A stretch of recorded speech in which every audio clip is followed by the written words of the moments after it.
Hey guys, welcome back to Rudder Innovation, where today we're going to be learning how to change out the transmission fluid on a Honda Odyssey. Here we go.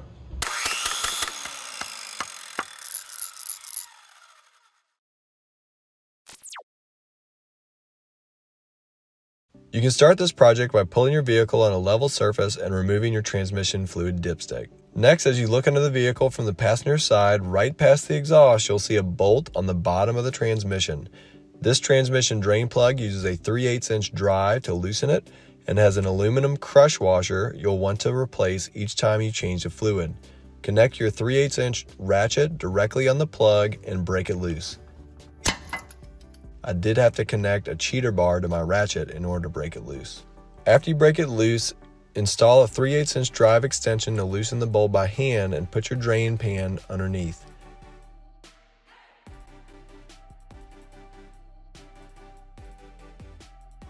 As your transmission finishes draining, you can take a rag and wipe off the magnetic drain plug until it is fully clean. The magnet helps remove any tiny fragments of metal that float around inside your transmission. When you're finished cleaning the plug, replace the old crush washer with the new crush washer. Before reinstalling the plug, wipe down the transmission case where the fluid drained. Wiping everything down until it is dry will help you identify any possible leaks if you don't tighten the plug up all the way. Once it's dry, you can reinsert the plug and washer. The torque specs for the transmission drain plug on this car is 36 foot-pounds of torque. There we go.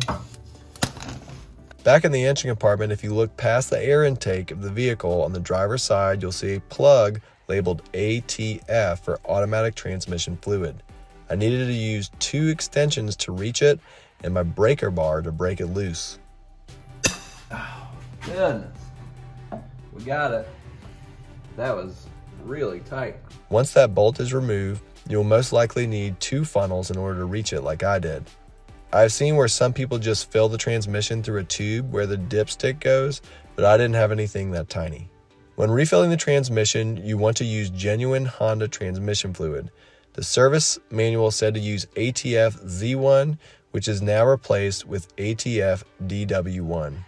You will need 3 bottles of transmission fluid, which is 3 quarts, but I believe I only used 12 ounces out of the 3rd bottle. Now to tighten the fill plug back, it's going to be, from what I've seen, 33 foot-pounds of torque. Some people don't do this, but I chose to raise the vehicle, install a couple of jack stands, and run it through the gears as it warmed up to normal operating temperature.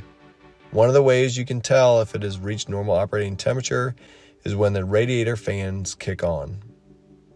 Don't run the AC during this process or it will kick them on prematurely. Once the radiator fans kick on and it has reached normal operating temperature, you can remove your jack stands and lower the vehicle. The manual states that the vehicle should be on a level ground, and after turning the car off, wait for 60 seconds before checking the fluid level, but not longer than 90 seconds. After 60 to 90 seconds, remove the transmission fluid dipstick and see if it is below, above, or in between the upper and lower marks on the dipstick. You can see it's right at the top, right there, so we're great. Wipe it off, let's put it back, we're done. Alright guys, I hope this was helpful for you. If you have any questions, feel free to comment below. If you like this video, like it, and if you're watching on a medium, you can subscribe. Feel free to subscribe, we'll see you next time. Peace and God bless.